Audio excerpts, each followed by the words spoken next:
Welcome to yet another exciting edition of Trou, Rock and Roll, the show where we keep you updated on everything to do with weddings. In today's episode, we're going to touch a little bit on what you can buy when you're buying flowers for your wedding. Stay tuned for these and more. I'm your host, Glenora Shipura.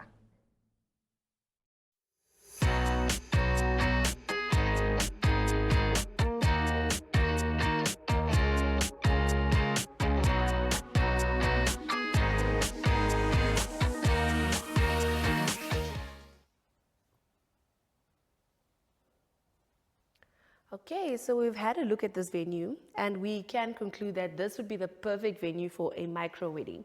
But can you tell us, what can you offer wedding guests here?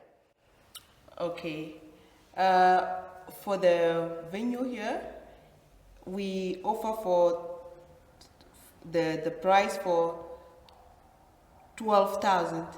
Okay. 12,000 for the room, which we can offer for 60 minimum of the people. Oh, okay, Yes. okay. So can you tell us, why should we choose Little Forest?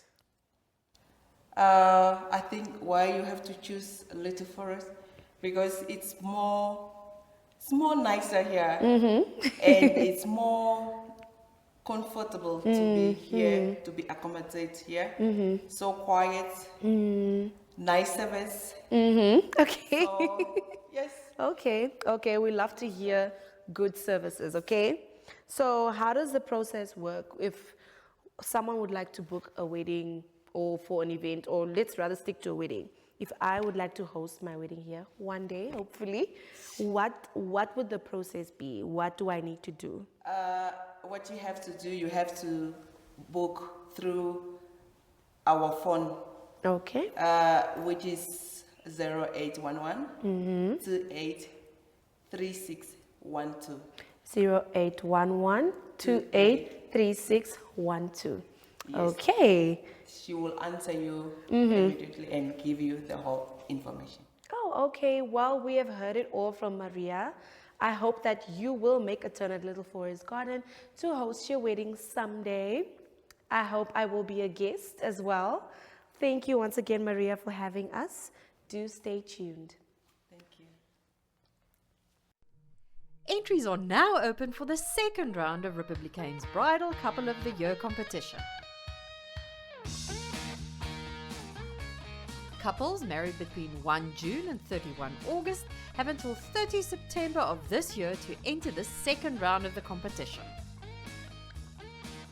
Another one of the top 10 couples will be chosen from this pool to participate in the final, taking place in May 2025. To better your chance of reaching the final, enter now.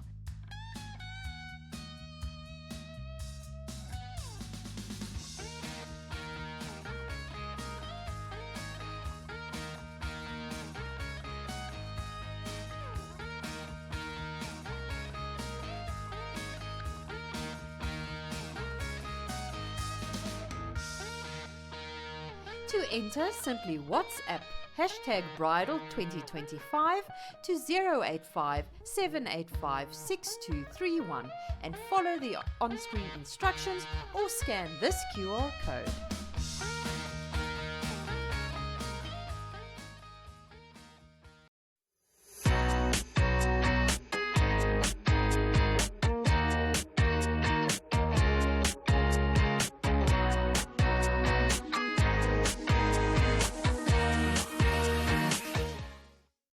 I'm joined by Annika. She's the beautiful owner of this beautiful flower shop, Amber and Ash, and she's going to guide me on how to prepare for a wedding. Good morning, how are you? I'm fine, thanks. And you? I'm great, I'm great. Could you tell us a little bit about Amber and Ash? I love the name, Amber and Ash. So the name actually started, well, I had to find a nice name, and it was basically my two dogs. So Amber is a Labrador. She's not with us anymore. And Ash is my current Yorkie. So I think it's very personal, and no one actually knows that it's dog's name. So it's very nice just to have it like with you, and it will stay there probably forever for me. And I like that. And dogs are our biggest lovers, and you know, they are companions for Yeah. life. So that's really beautiful to incorporate that. Now, I'm not a bride to be yet, but one day I want to be a bride to be. So how should I prepare my mindset getting into this? Because I think there's a lot of nerves, and also picking the right flowers. Like, what do I pick actually?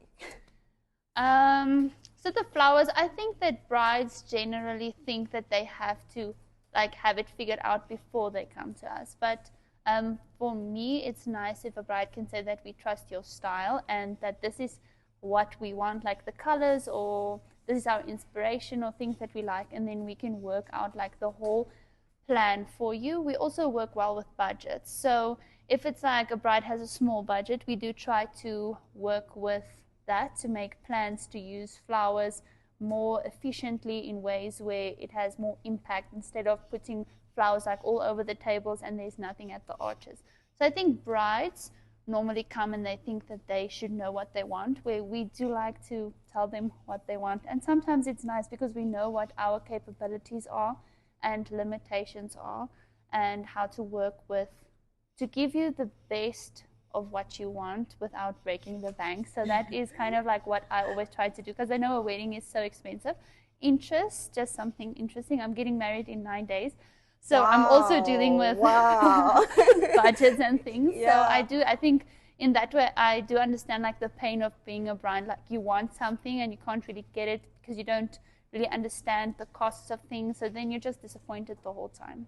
Yeah, and a colleague of mine who's also getting married quite soon. I feel like it's wedding season. What's happening? Yeah. He also told me he was shocked at the budget for flowers for his wedding. And he was like, wow, I did not see it coming.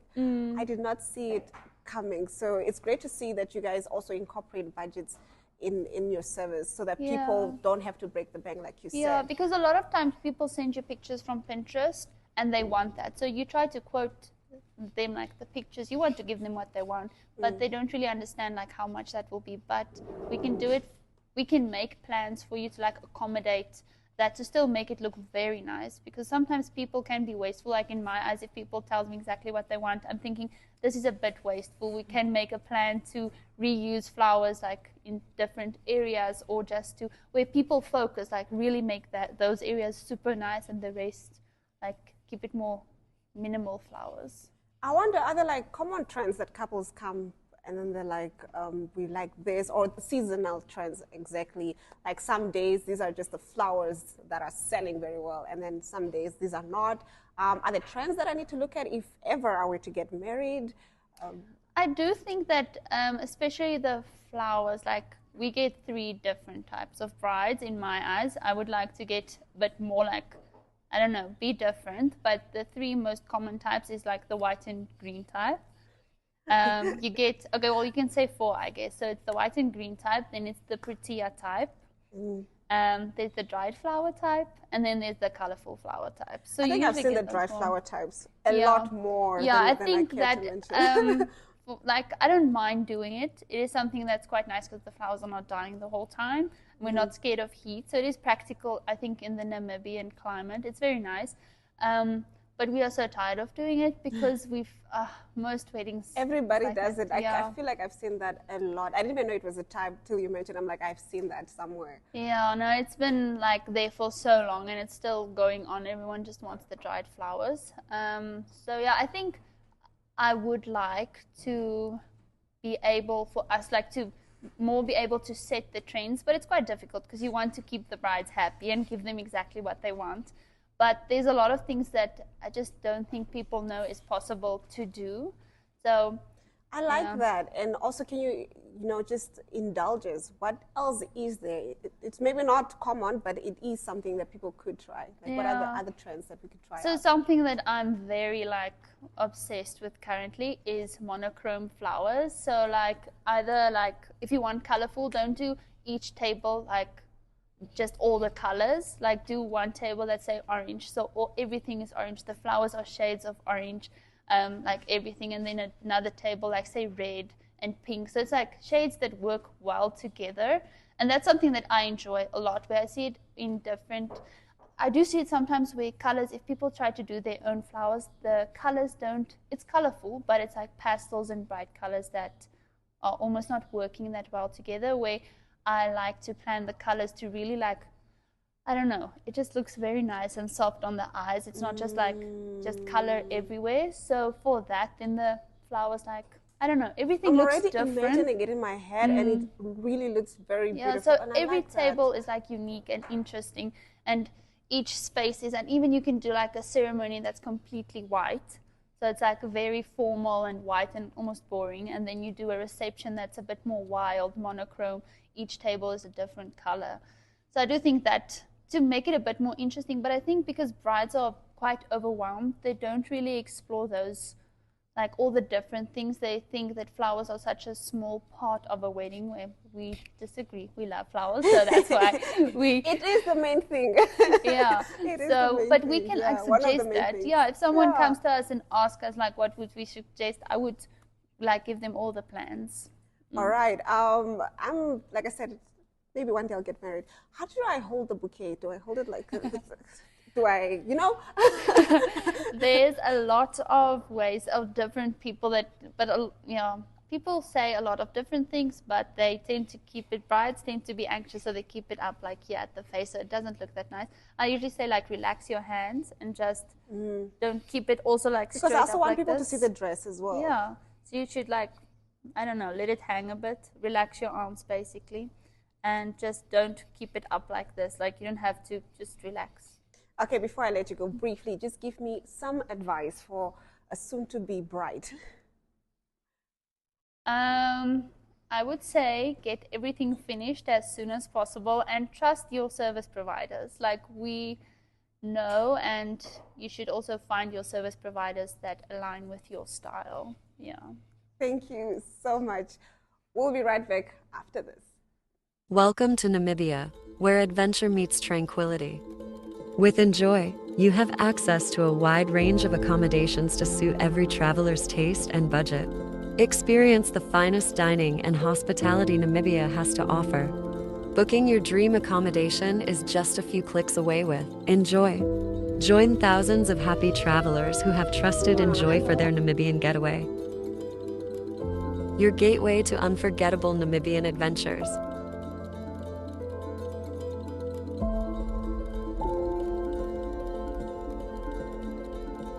Visit us today at enjoy.my.na.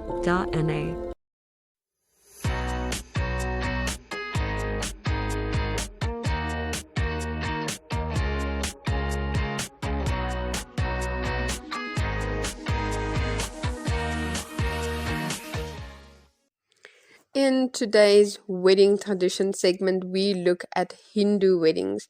Now, in Hinduism, marriage joins two individuals for the four aims of life: Dharma, Artha, Karma, and Moksha. Marriage is considered a spiritual partnership which unites the mind, bodies, and souls of the partners in this and future lives, and builds sacred bonds between their two families. Many elements of the Hindu wedding ceremony have remained virtually unchanged for thousands of years. The ceremony consists of a series of rituals and ceremonies to promote righteous living and the sharing of values such as selfless love, kindness and compassion, honesty and fidelity, and mutual respect. Now, there are many elements and rituals both before and after the actual wedding ceremony, which vary by tradition, linguistic region, community, and family. While these vary from community to community, two of the more common pre wedding ceremonies are the Haldi ceremony and the Mendi ceremony. The Haldi ceremony is a ritual in which a mixture of turmeric, oil, and water are applied to both the bride and groom prior to the wedding. Family members will wipe the mixture on the couple and offer their blessing and ward off any evil spirits so that they can start their new life obstacle free. Now, wedding rituals embrace the five elements of nature and include invocations to the divine, followed by vows. It is conducted in the presence of a sacred fire, representing the god of fire, and Agni, the god of fire, exists as a divine and impartial witness to the vows taken by the bride and groom and symbolizes the light of knowledge, which is the key to everlasting happiness. Now, fire dispels the darkness of ignorance, water nourishes life, earth dispels inauspiciousness, coconut symbolizes fertility, and sindoor symbolizes auspiciousness. While many of the rituals involve family elders or the women of the household, Hindu priests generally perform the actual marriage ritual.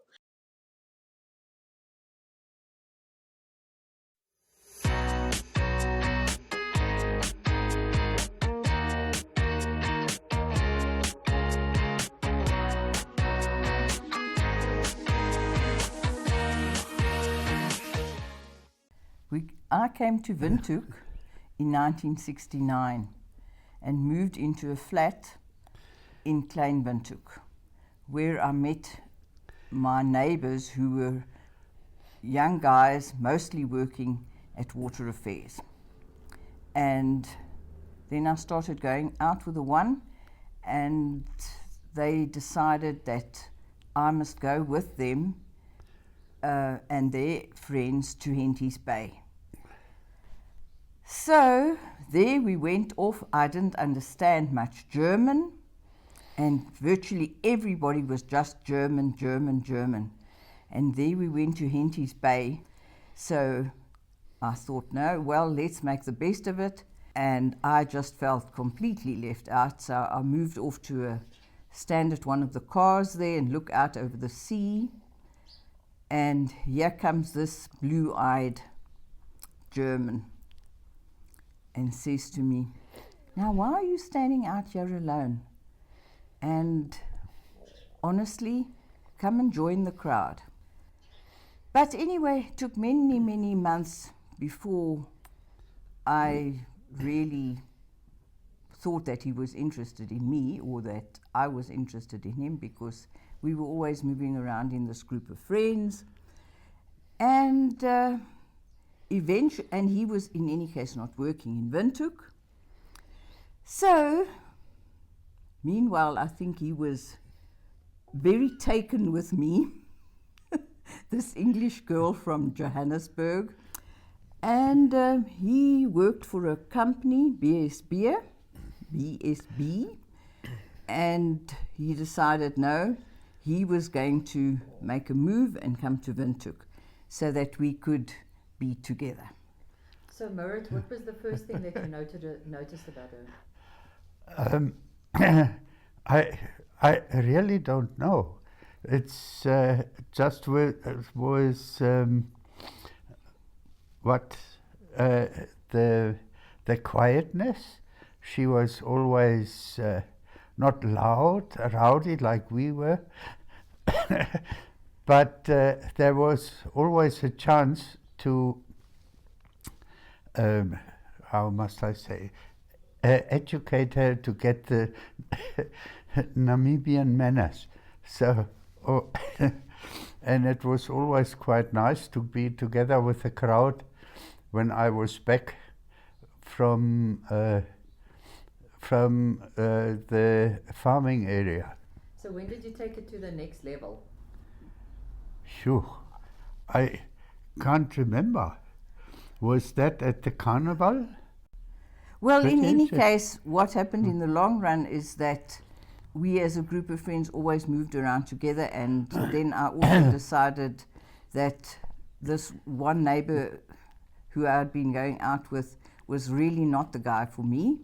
And when he decided to come to Windhoek, I said, okay, let's start going out. But I was not very sure whether I was going to stay here in Windhoek, because I had taken this up employment here with the Department of Information.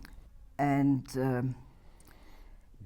then I went back to Pretoria in 1972, and then I realized, no, that I missed this German far too much.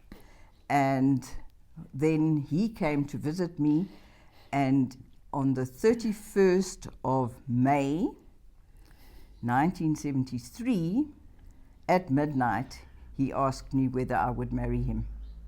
After he'd spoken to my parents, of course. And 3 months later, we got married in Pretoria, and I came back to Windhoek almost the very next day. We got married on the 1st of September. It was still a public holiday in those days. And that was it. Then we started our life together. And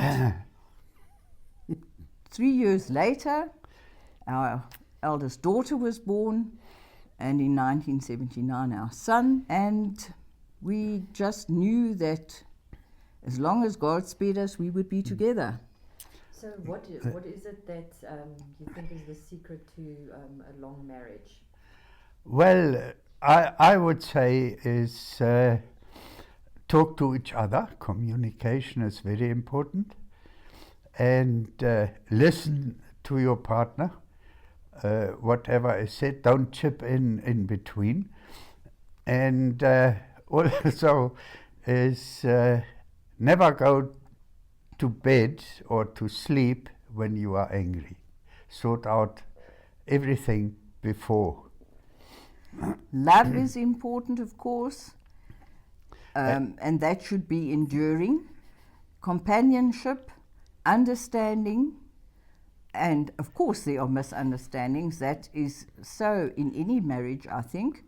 One cannot say, I'm going to be on calm waters all my life. And of course, people have different personalities. I had to learn German and he had to learn English. And we decided that our children would grow up trilingual. And I think one must just realize that when you make a commitment, you should make a commitment forever. Always try to understand the other person, the other point of view. And he just now mentioned chipping in, which unfortunately I do quite a lot. But anyway, I think in the long run, we're probably both the better for it, because that is just how one goes all the way forward. And when you have a family, you also know that you should be committed to them. And then, of course, faith. Our faith in God is always there. We always ask Him for guidance. Of course, one has trials and tribulations. Nothing is perfect ever, but it is there to be sorted out.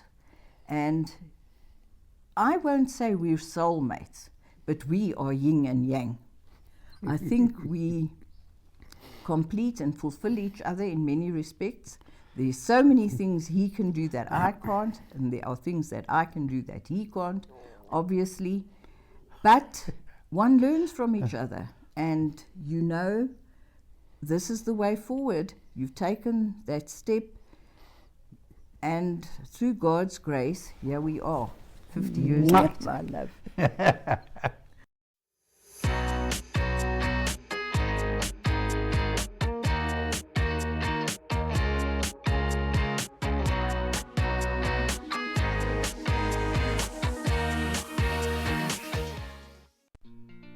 One of the most beautiful parts of your wedding day are colorful flower arrangements and bouquets. Here are some quick tips to help you choose the perfect florist for your big day. Research florists and their styles. Do you prefer classic, modern or rustic floral arrangements? Make sure their style matches your vision. Read reviews and ask for recommendations. Check out what other couples have to say about their experience with a specific florist. Meet in person. A personal connection is important. Make sure you feel comfortable and confident that your florist understands your vision. Confirm their availability and delivery.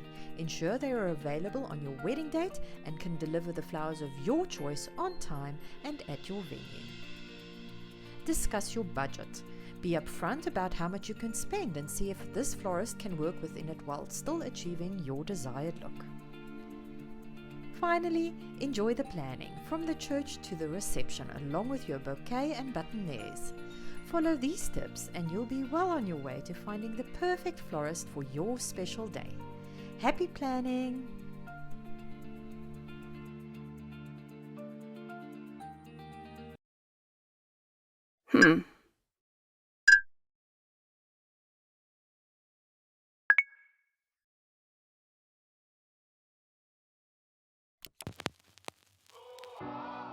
E-Ticket, your online ticket solution for events and event marketing, bringing you ease of mind and making sure that your event gets out there.